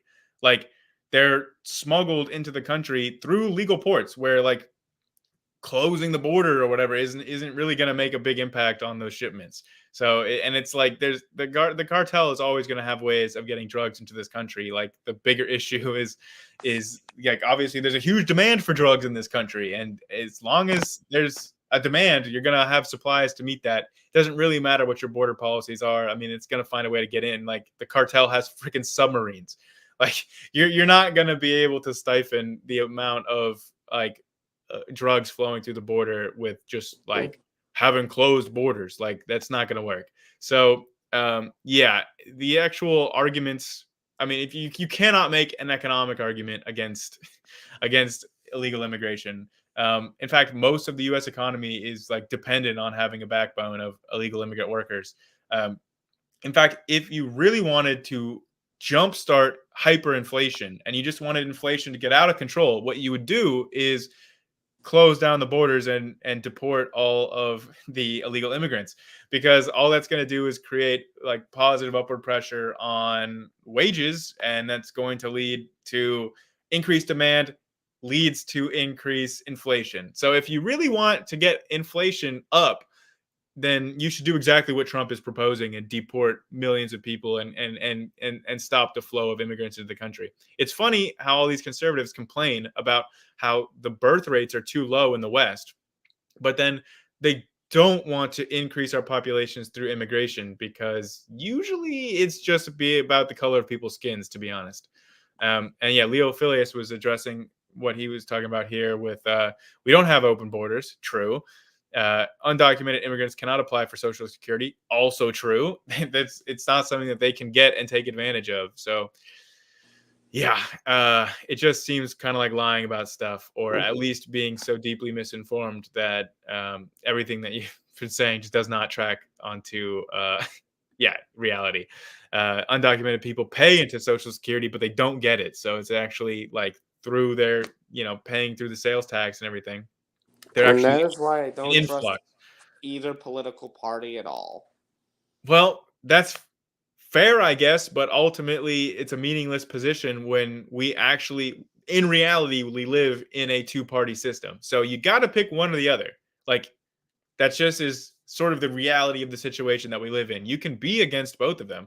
Like there are things I dislike again about both parties, but at the end of the day, you have to be pragmatic enough to acknowledge that you have to vote for one or the other, or else you're essentially throwing your vote away. Yeah. We haven't had open borders in almost 2 centuries. Exactly, Maya. We don't have open borders now. Uh, You've even had a few influencers on social media try to sneak across the border for clout and to make a video, and they get caught by border patrol. The borders are not open. Like, It's more of that we're just intentionally allowing people from the poorer countries to enter illegally through the southern border, basically, rather than us having an open border. again, we're not allowing that. I mean, we have like more instances of stopping people at the border than ever, and they go to like courts. It's not like they're allowed to just stay in the country. That's like also not how this is working. But yeah. Anyways, thanks for trying to Sorry, lighten the mood up a little bit, Caden, and bring in your Godzilla fan fiction here. But we went right back into the politics and the religion. So I sorry, appreciate having you on, Caden. Till next time. bye. Peace. Um, yeah. So it's Tanya saying it's about their values, not about the color of someone's skin. That's really interesting because most of the illegal immigrants have the same values of Christians. The majority of them are coming to the country are Christians. So it seems like they totally share your values, like in terms of the same having the same values. So it does seem like it's the same color. It's about the color of people's skins. In fact, every time where I've had a disagreement about like illegal immigration with somebody, and I ask them clarifying questions, it always seems to come down to the color of their skin. Like if this was a bunch of white Europeans coming across the border illegally, probably nobody would be raising an issue against it. If it was a bunch of blonde Swedish people coming across the border, I don't think that there would be anybody raising any alarm bells, to be honest. And nobody would be talking about their values because they'd be, oh, well, they're white. That's my take on it. This is just from experience of just actually talking with a lot of people that are very illegal immigration. And when I talk to them, well, look, your complaints cannot be economic in nature. There's only economic good that comes from immigration. And it doesn't like seem like it's cultural in nature either. So yeah, it just seems to come down to a race thing. Yeah, and like also, I mean, yeah, we'll just leave it for there for now. But yeah, it's pretty bad. It's pretty wild. Yeah, values. Didn't realize values were genetically linked to skin color. Yeah, that's true. Um, yeah, yeah, I would like to do more climate change debates. I've only done like one really climate change debates. I don't know where all the climate change deniers hang out, why they won't come on. Yeah, nobody ever worries about Canadians trying to cross the border. I mean, people just let Canadians cross illegally. Nobody cares. I mean, the Canadians do be crossing illegally. Don't let anybody tell you different. They're like, there's a bunch of towns where they live like with people on either side of the border, and they just cross back and forth. Nobody cares. And yes, it is because Canadians are coded as white, and that's why nobody fear mongers about them. Um, yeah, then Tanya is saying that conservatives don't generally care about skin. I don't know where that's coming from. Here in Australia, we don't have enough houses, water, hospitals, etc. It's also about coming in the right way versus the wrong way. I hear that all the time. But at the same point, conservatives, whenever they get into power, they want to make the total amount of allowable legal immigrants less. They always want to let in less legal immigrants. They want to tap out on all the people going illegally. And they say, look, it's all about coming the right way. Just come legally.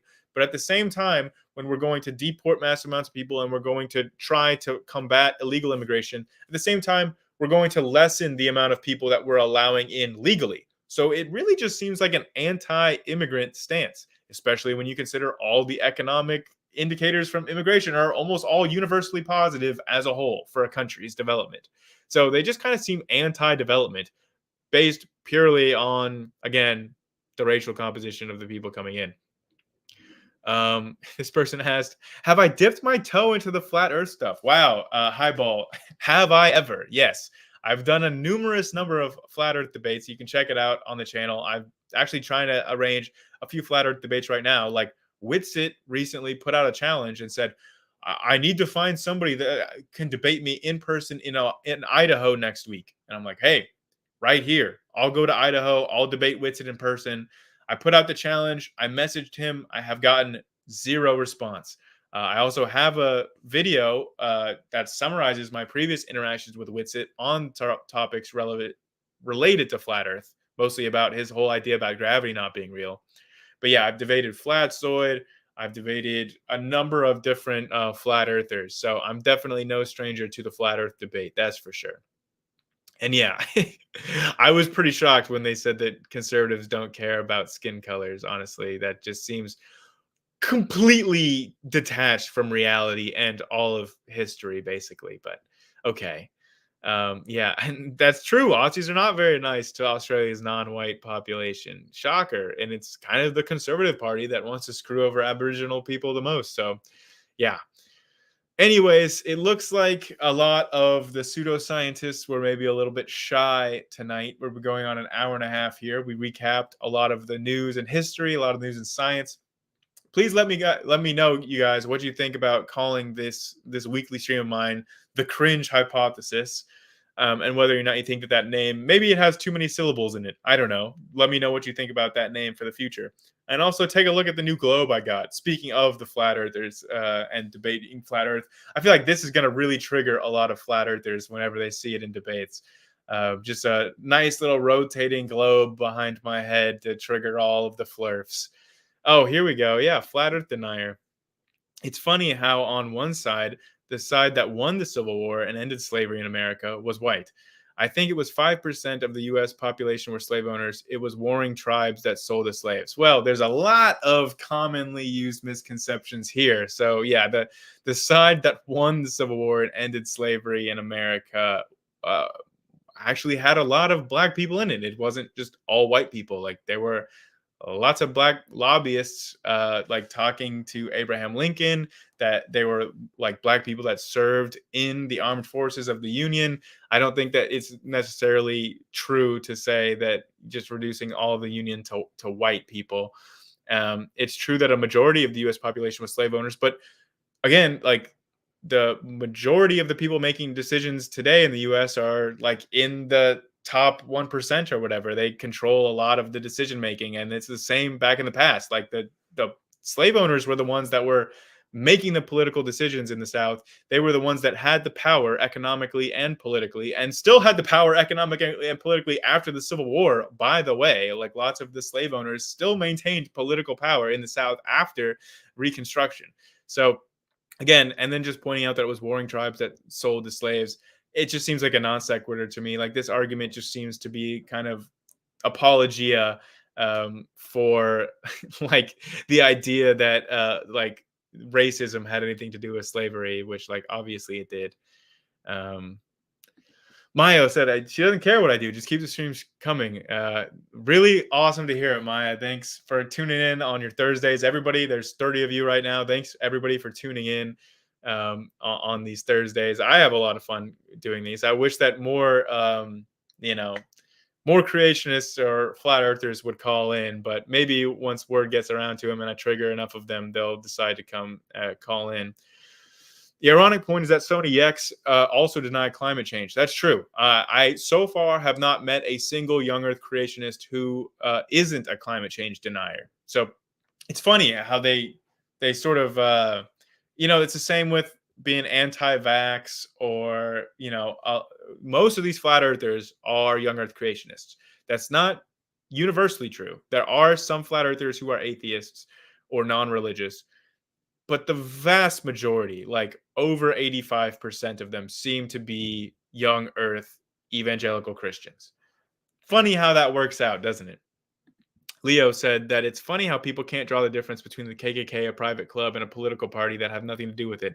Individual Democrats started the KKK, not the party itself. Yeah, exactly. And also, there was that whole realignment that happened in the 60s that people just try to say that doesn't exist, when it's very clearly demographically documented that there was a shift in alignments from the Dixiecrats to the Republicans after, like, Nixon primarily. So, and especially solidified with Reagan.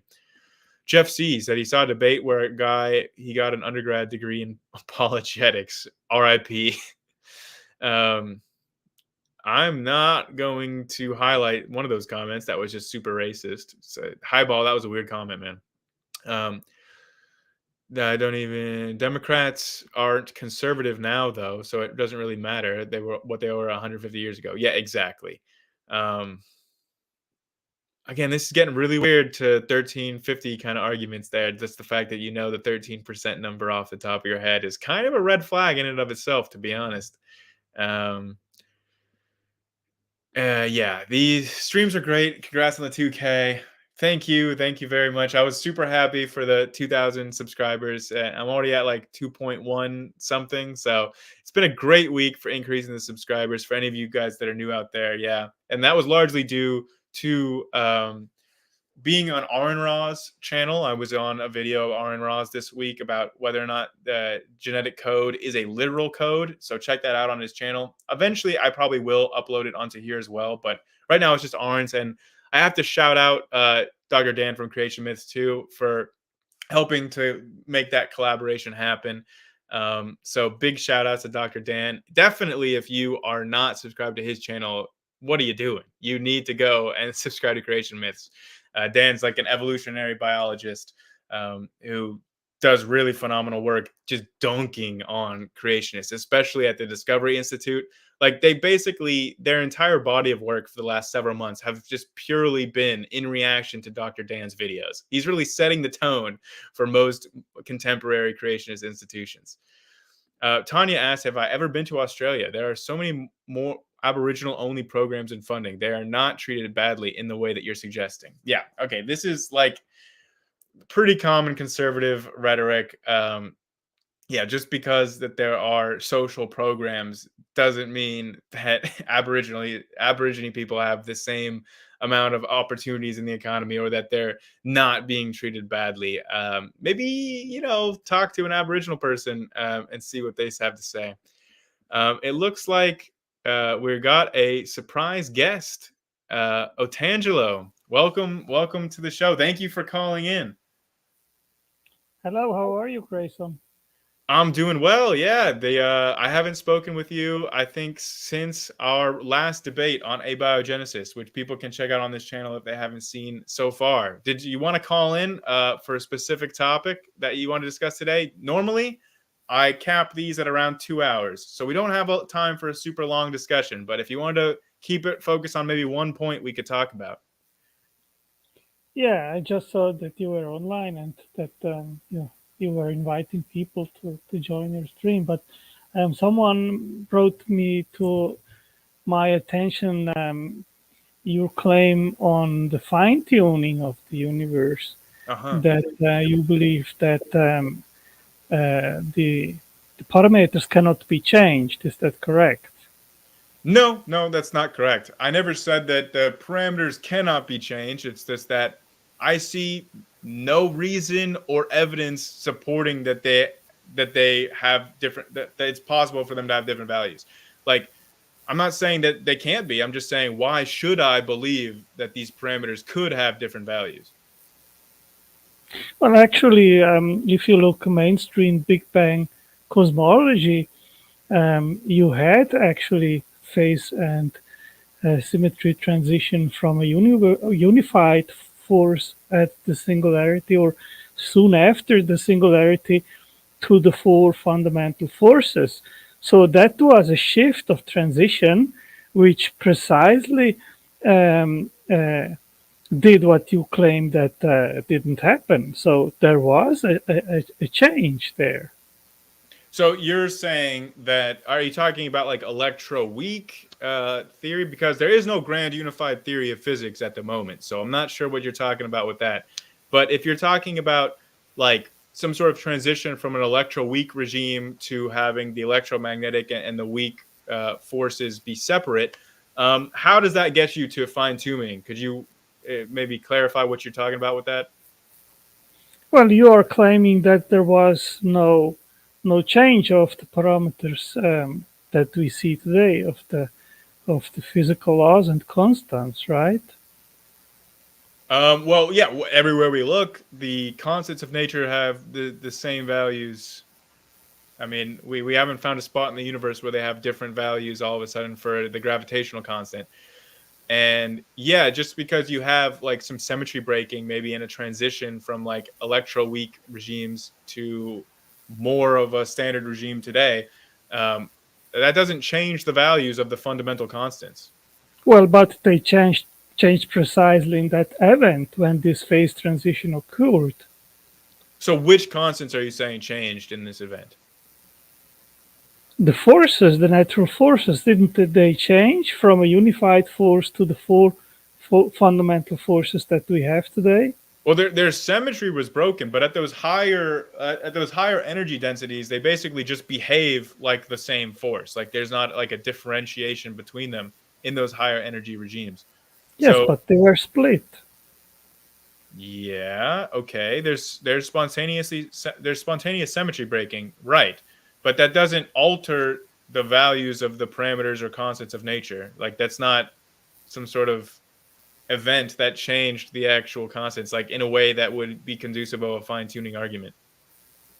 Well, the four forces, they are fine tuned, and that Well, you can demands. say that, but like, what's your evidence for that? That's not me. That's not me saying that. That is a physicist saying that. Okay, you can quote mind physicists, but what's the evidence for that? Well, you need to ask those which come up with the data what evidence that brought them in fair Well, that these I'll explain what the evidence forces are is that they're fine using. tuned. So the evidence that the physicists are talking about are like, hey, if I change this 2 to a 3 in my equation, suddenly we get really, really different results.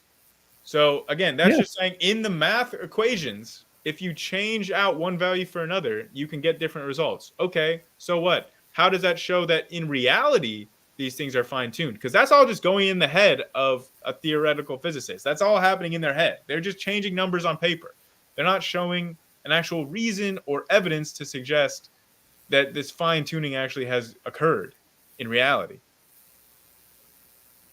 What? What did you miss about what I just said? You are saying there is no fine tuning? What are you talking about? Yeah. I mean, what's the evidence for fine tuning? Wow. So you're adopting fine tuning that the universe is fine tuned? Is that what you're saying now? Yeah, that's what my position has been this whole time.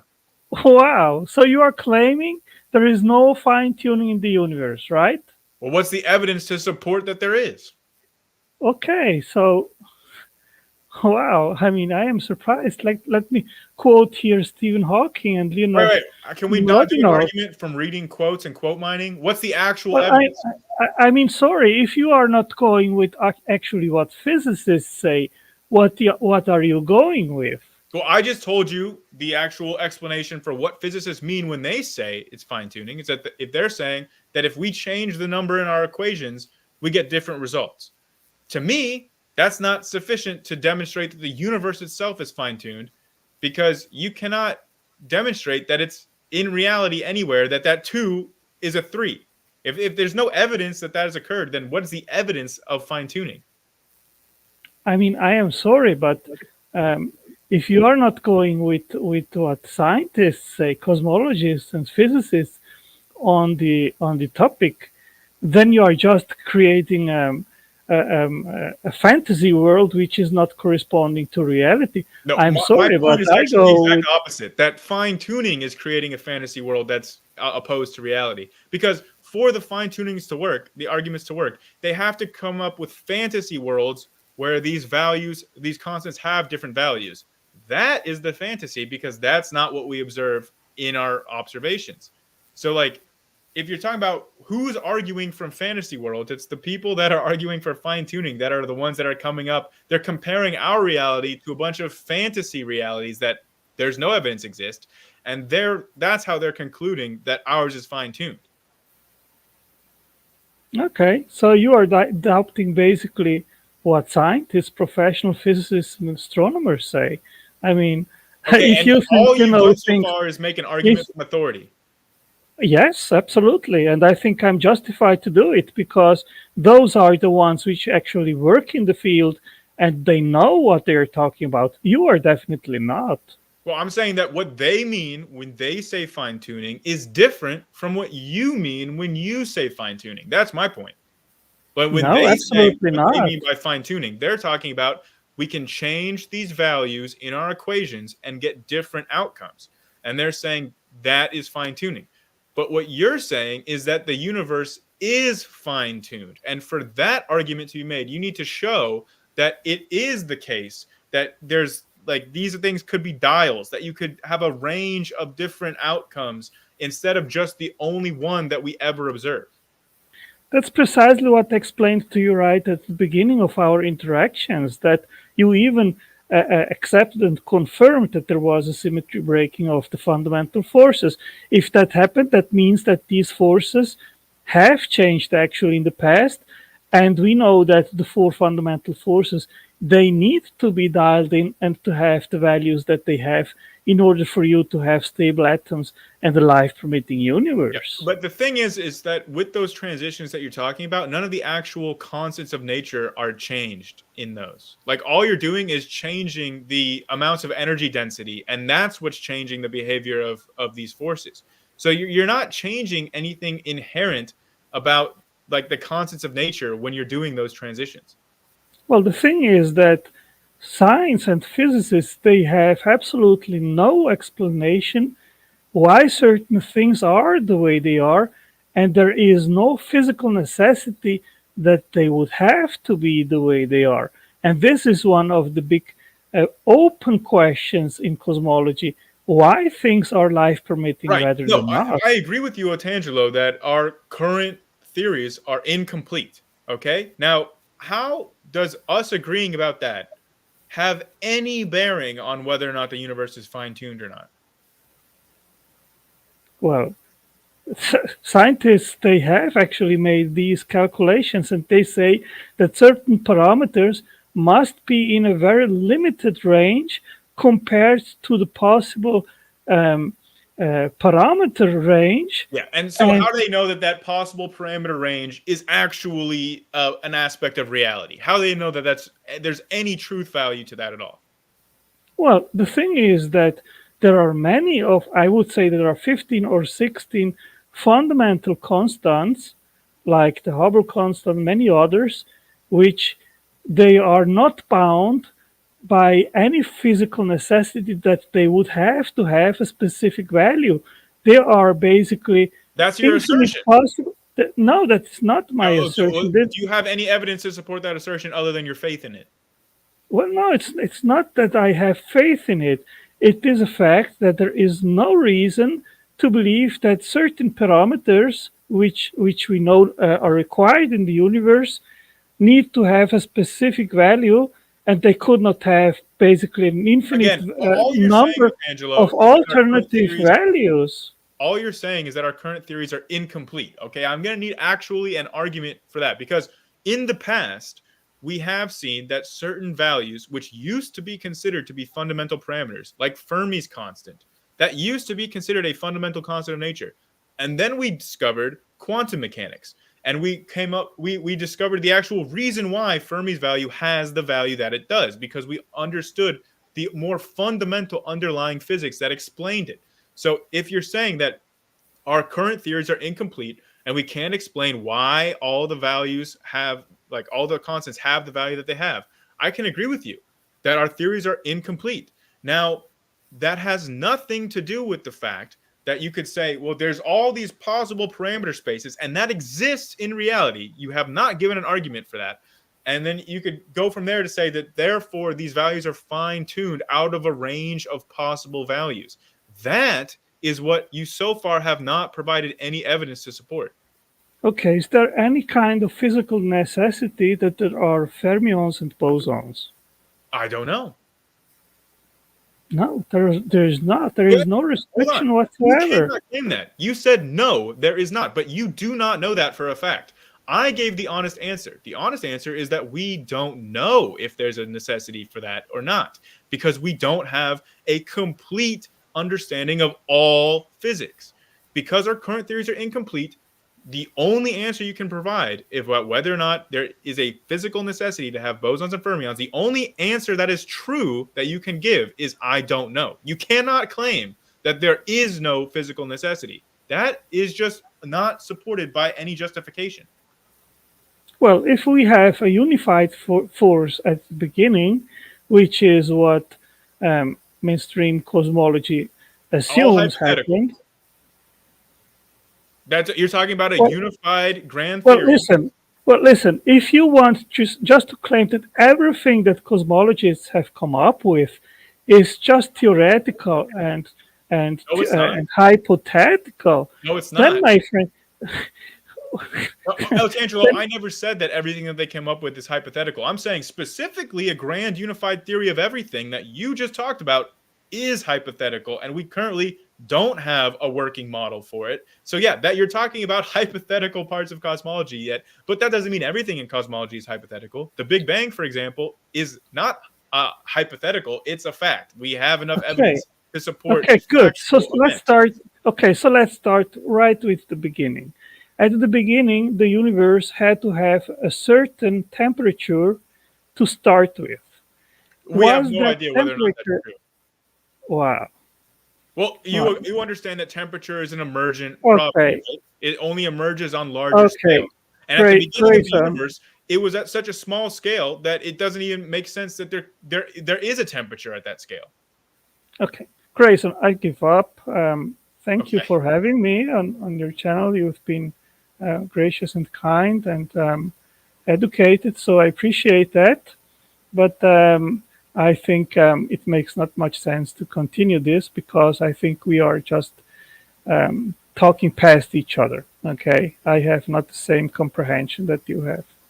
All Okay, right. Well, all right. I hope you can Have a look good one. into cosmology, learn about what is actually entailed in these symmetry breakings in the grand unification theories and everything. I don't think that that's evidence for fine tuning. But hey, I appreciate you coming on, Otangelo. Thanks. People tonight didn't have the courage to call in and join, so I appreciate you coming in with your input on this. Thanks. Have a good one. Bye bye. Okay, well, that was pretty fun.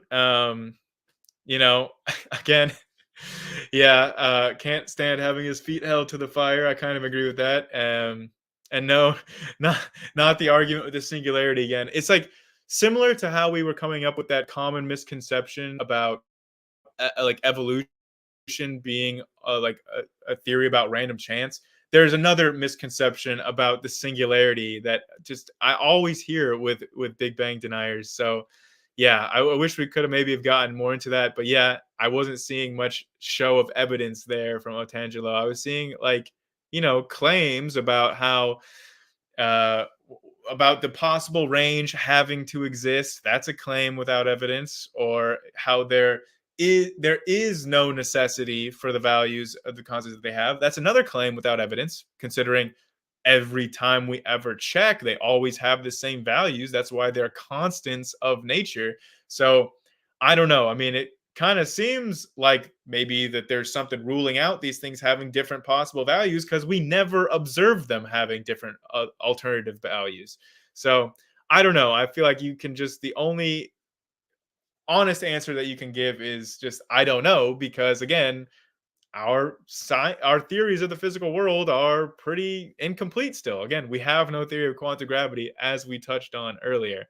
So yeah, anyways, guys, that was a lot of fun. We did end up getting 2 callers tonight, and some great science news. So maybe I'll think about renaming this the cringe hypothesis. So we'll see. Let me know if you guys like that name in the comments. But I'm going to be wrapping it up here now before we get to the 2 hour mark. Yeah, good to see you, Zach Hancock, there in the chat. And Leo, if you do have time, you can hop on for a couple minutes there. I'm not sure if you're still there, but the link is pinned in the live stream. So I'll leave it open for a little bit longer to see if Leo wants to join in and add something there. Um, he said that Otangelo is not just pushing for the fine tuning argument; he's pushing the same exact points he's done for years. Yeah. Always a joy talking with Otangelo here. Here's Leo. Welcome to the stage, Leo. I dig your new facial hair. I think you're on mute. Yeah, yep, that was. Nice. But so the first thing I want to notice is I don't know even when I first saw you in the YouTube community, I can't even remember when that was. But I don't know how long you've known Otangelo for, but like, it's not just that he's pushing the same arguments. He's making the same exact points. He's citing the same exact quotes from the same Yep. exact science. It's just bad. But there's two big points that I like to make with respect to the fine-tuning argument. And that is that, at least in my opinion, the universe is not fine-tuned at all for anything. The universe, just, it is the way that it is, and that's it.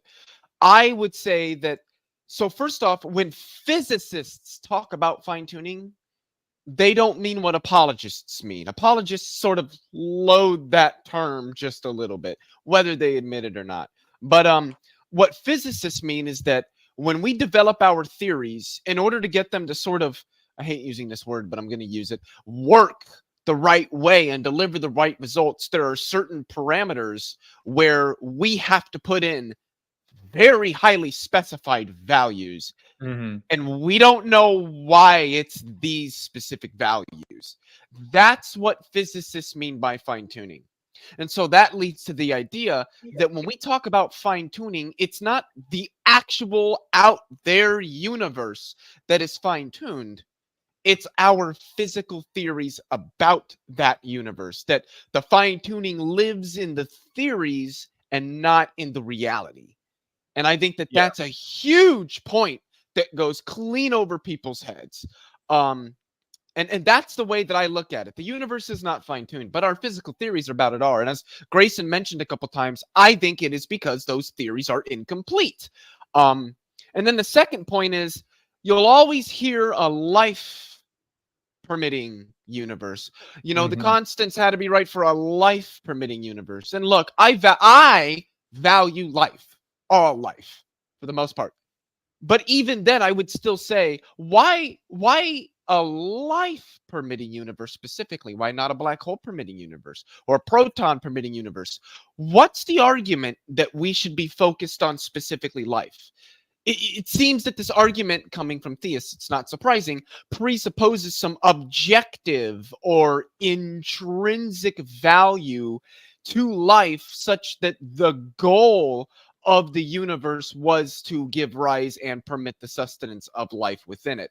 But that's an assumption, and I'm not willing to grant it. What's the argument for that? Give I me a would reason. actually say that if we look around at the universe that we are living in, it looks way more probable that if the universe is fine-tuned, that it would be fine-tuned to maximize entropy generation. And that's why when we look around, the things that are generating the most entropy in the universe are black holes. So if the universe is fine-tuned to maximize entropy generation, then we would be living in a universe that looks very much like the universe that we inhabit, where we would see black holes everywhere. We're like, literally just a couple weeks ago, we found a new black hole right in our cosmic backyard that we hadn't even seen before. Like, they are everywhere. They're all over the place. But when we look around and we look for life, so far we haven't found any outside of our own planet.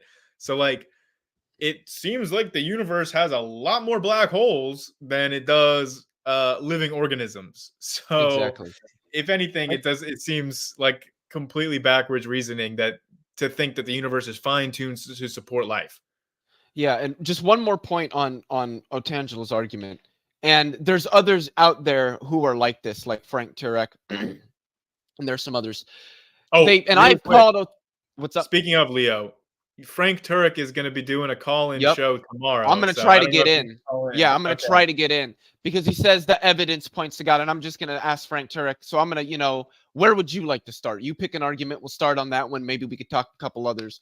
I'm hoping he brings up like maybe some contingency or some Kalam stuff. Yeah. I wouldn't mind going head to head with him on some moral argument stuff either. But anyway, so, and I've called Otangelo out on this more than once, because he argues that the universe and that natural laws must be fine-tuned for life, while in the same breath, and I'm quoting him verbatim, and Andrew Cumming and anybody else, BTF Wayne, who knows Otangelo can back me up on this, he makes the claim that it's physically impossible for life to develop by natural means alone. Now, there is no explicit or implicit logical contradiction between these two views, but I think that people can immediately see that there is an inconsistency between believing that the natural laws were fine tuned for life while at the same time being completely incapable of developing it. That's a really good tension there. Yeah, contradiction in the worldview. Because I think like you find this a lot with more of like the non-educated creationists, like that will say that it's just impossible to have a naturalistic mechanism that explains the origin of life. But when you actually get to the more educated academic creationists, like James Tour, he has no Or problem Stephen admitting, Meyer. hey, what's that? I said, or Stephen Meyer. I think Stephen Meyer is Yeah, sort of more towards the top of the list. Stephen Meyer, like even Cy Gart that I just talked to, like all of these guys will say that their creation is that they believe that God created life, but they all will admit that there probably is a naturalistic explanation, a naturalistic mechanism through which they think God created life that follows completely naturalistic processes. And all of them, like all the biggest PhD creationists, usually admit that. None of them would be caught dead saying that it's impossible to have a purely naturalistic mechanism for the origin of life. None of them are saying that. It's only the uneducated, ignorant masses, basically, that in the comment sections that are always saying that. The actual people that know what they're talking about would never say something so foolhardy. Exactly. And just one more quick point on fine tuning. You'll often hear though, well, if this constant were different, there would be, the strong force would be different, and so you wouldn't get protons and neutrons. Hadrons wouldn't form, Yeah. Or baryons more specifically, I think, and then you wouldn't have life. And it's like that is true, but that doesn't mean the constant got set to that value for life. The thing is, it's not just that life would stop existing. The level of complexity in the world would would go down. And that's the thing, is that life is itself a highly complex, highly organized processual system. You only get that if you have and can build complexity. So you're right. If you made the universe significantly less complex than it is now, you wouldn't get life. And there's probably a lot of other things you wouldn't get either, but that's because you're reducing complexity. Yeah. All very good points. So I appreciate you calling in, Leo. Always a pleasure to talk to you about physics and fine tuning. So, yeah. Cool. I'm going to go ahead and wrap up the show now. So thank you everybody that tuned in again. Really excited that I just surpassed 2,000 subscribers. So if on the off chance that you're not subscribed, do consider it and do hit that bell so that you can get notified every Thursday evening when I do these weekly streams. I think that I will be probably doing one more before I leave to go to Wyoming. If you recall, I'm collaborating with the YouTuber Dr. Dino, an early career paleontologist, and we are going to be going on a dinosaur fossil hunting expedition in Wyoming to try to recover an unidentified species of juvenile sauropod. So I'm really, really looking forward to that. That's going to be happening in mid-June. And so, yeah, I think we will have one more of these weekly streams before that happens. And I'll be taking a break while I'm in Wyoming, and then I'll be back at it in July. Also in July, I'm going to be doing a Big Bang debate on Standing for Truth channel. And again, that debate with Cy Gart is going to be scheduled for September. That's coming up. I'm going to be trying to do a flat earth debate with Nathan from Pitch Lumen before I leave for Wyoming. So we've got a lot of different debates coming up on the channel. Again, I challenged Witsit to debate in person next week in Idaho. He said that he really needed somebody to debate in person in Idaho next week, and I said, "Hey, I'm your guy." So if you guys could annoy him on Twitter to try to make that happen, because so far he's just totally ignored my challenge. So hopefully I can get a few of those scheduled with some other young Earth creationists as well and flat earthers. Send them my way. Let them know that I'm always down to do debates against pseudoscientists. And yeah, let me know what you think of the name, the Cringe Hypothesis, for a little name for these weekly streams that I've been doing. But yeah, other than that, Thank you to each and every one of my 2,000 plus subscribers now. Hopefully, the channel will continue to grow and it can put out some great content. And yeah, continue to get these call ins from interesting and fun conversations each week. So, thanks a lot, everybody, for being here. And tune in next week. Stay curious.